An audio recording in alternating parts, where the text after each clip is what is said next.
Chapter 1, What are humans designed to eat? I'll take a second here before we continue to appreciate that this modern man here has very similar anatomical makeup to, that's right, these people, our prehistoric ancestors.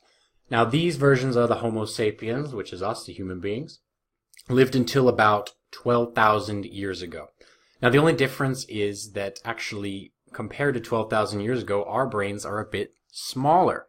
So what happened? Well, we'll go into that part in a second, but first, there was a 2 million year period of brain growth. 3 times over is what our brains were able to manage in growth during this time. And what's significant about that is that there was a lot of evidence to very nutrient-rich and dense foods. So you think, okay, well, perhaps humans were able to forage for a lot of excellent food. Well, not exactly. It was the Ice Age, so there was a lot of ice. There was not a lot of vegetation to be had, at least not to survive and thrive on. But what there was an influx of animals known as megafauna. And these large animals are what human beings essentially evolved to hunt, kill, and eat. And in doing that over time, our digestive system shrank significantly, our teeth molars became smaller, our facial muscles fundamentally changed, and everything was designed to both chew food differently and digest it differently. So if this is coinciding with this change in diet and change of brain size, how exactly is it significant to how humans really came to evolve to what we are today, which is the dominant species? Well, of course, we developed a lot of traits, bipedalism, ability to run faster, to walk longer, to hunt, to outrun predators, to build tools, to develop artillery. And this was the result of our brains being powered by way more energy, just an exponential amount more energy. And this came from the fat. The fat from the megafauna that we ate is what provided just an incredible amount of converted energy here. Because the common thread between the two types of mammals, carnivores and herbivores, is that they need energy from fat. All mammals need energy from fat.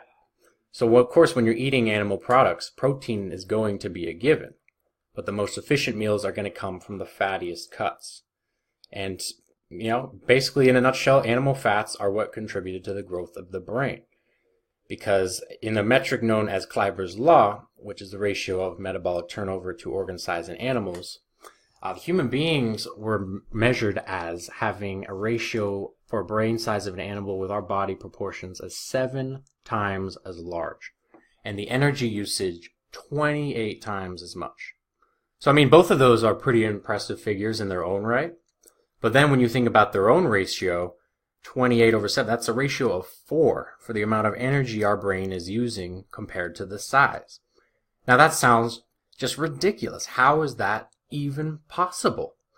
Well, through the eating of fat, our brains were able to absorb much more energy and designed tools and other innovations that changed our positioning in the animal kingdom. We have limited bodies, but our brains are truly extraordinary. We were really able to just completely change the game because our brains were being powered like they'd never been powered before, and unfortunately have never quite been powered since. But that's what we're here for, to unlock that extraordinary potential of the brain. So what are humans designed to eat today? Well, as I mentioned, the megafauna were huge in terms of the change in our brain structure and our evolutionary status, but they're not here anymore. Obviously, the Ice Age is long gone. There are not woolly mammoths roaming around. So what is it that we can eat? Well, humans are omnivores, so we can, of course, digest many different types of foods. We can scavenge for many types of foods to survive and, to get certain types of nutrients. But if we want to thrive like we were during this period, we do have to stick with the animal products.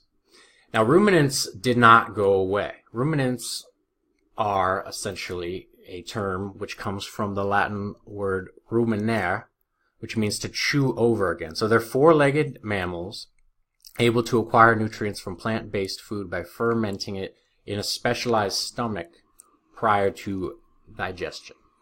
So this is a process which takes place in the front part of their digestive system.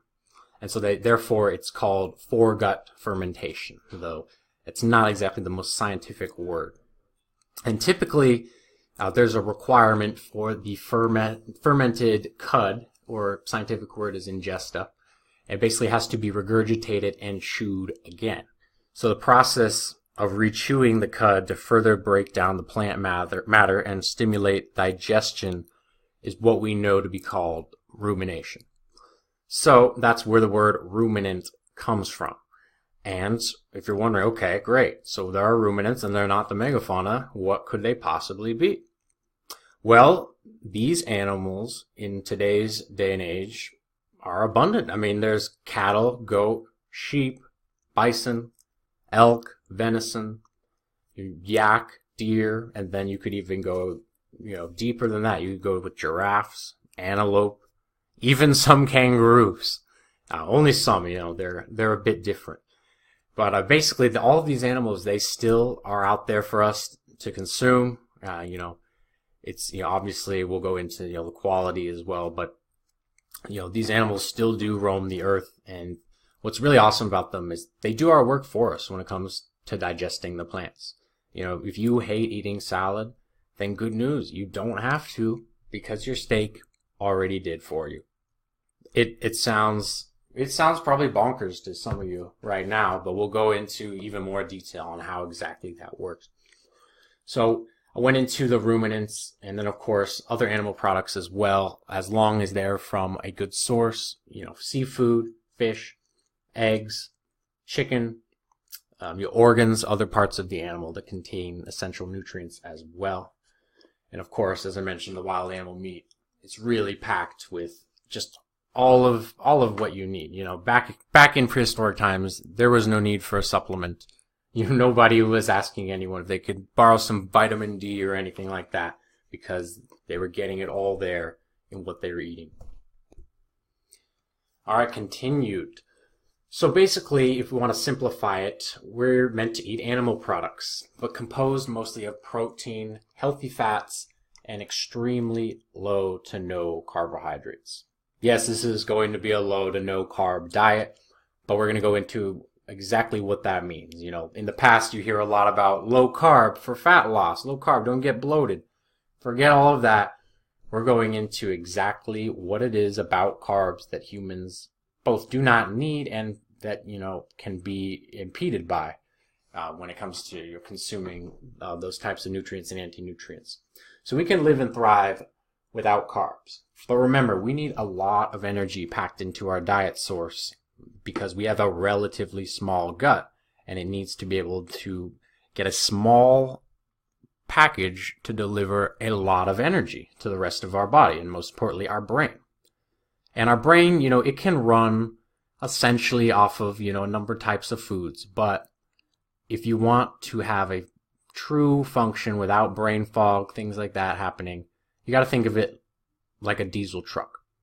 You can't make it go without diesel fuel. And if you think back to the old warrior tales such as the Odyssey or Iliad, these old tales that talked about men, eating extremely well, warriors going out and, eating fat animals, specifically mentioning fat animals and growing stronger and more powerful. That is no accident. People for a long time had the sense that fat animals were extremely important for our diet. And that's funny. Today, actually, many cultures and tribes worldwide are still primarily carnivorous. This is particularly prevalent in places like the tundra or desert climates, the types of environments that kind of mimic the conditions of the Ice Age and the need for survival. But we don't really need to look at ourselves as strict literal carnivores, rather as advanced mammals who came to be that way because we developed a system that thrives off the energy provided from eating herbivores. So unlike gorillas, we don't have the time to sit and eat all day because it turns out we actually have some stuff to do with these big brains of ours. And through this diet, our body composition becomes ideal and effortless because, this no excess carbohydrate or, excess food is being converted into fat. Everything knows where to go, and it powers our bodies and brains accordingly.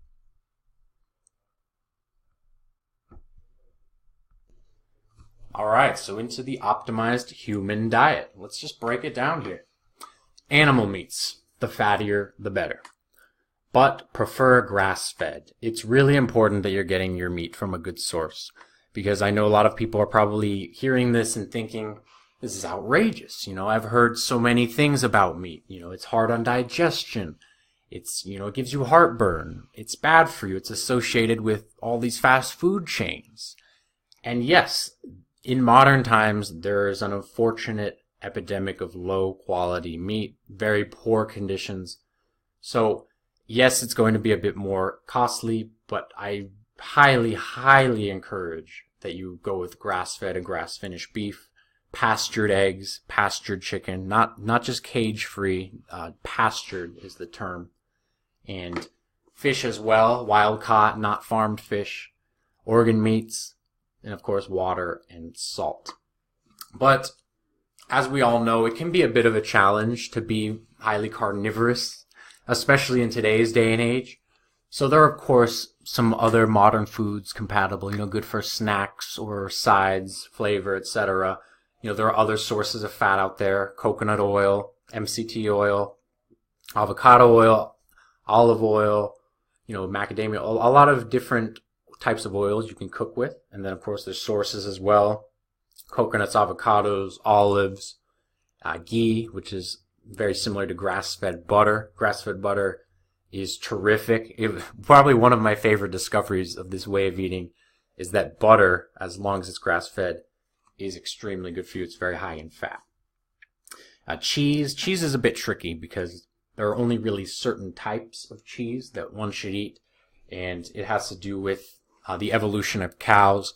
Cows in Northern Europe, which are essentially the cows out here in the USA, for those of you watching from USA, those kind of cows developed a type of milk that holds a casein A1 protein, which human beings are not meant to digest. So people who are lactose intolerant or get awful digestive issues, bloating, etc., other issues as well from milk and cheese, that is probably the reason why. So there are different types of cheese. Southern European cows did not evolve with this strange mutation, so they actually produce a milk that is, nutritious and not unhealthy as long as it's moderated. Sheep and goat as well, buffalo, basically other mammals other than cows. Camel actually is believed to be the best milk for humans in the world. So cheese, keep that with, in moderation, keep it with a grain of salt. But yes, you can have some kinds of cheese. Mushrooms as well, moderate. Certain types of nuts. Nuts are a bit tricky because they're, of course, the good ones: macadamias, pili nuts, walnuts, pecans. And then there are some, like almonds, which can be nutritious, but also, as we'll talk about, contain certain types of toxins, which can be anti-nutrients and are just counterproductive. So almonds, certain types of nuts are best moderated or approached with extreme care. And of course, we're not saying to abandon the greens. Most leafy greens are good. We'll go into the few that are not.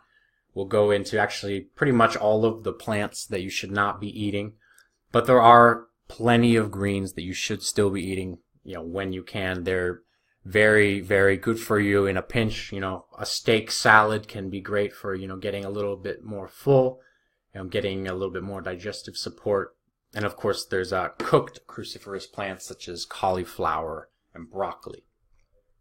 So that right there is the very simple, as I told you, blueprint for the optimized human diet. This is essentially what the perfect scavenger's day would look like during the Ice Age, during that period of human development that was most significant. So in the next chapter, we're going to go into how we went from this to where we eat in our modern world.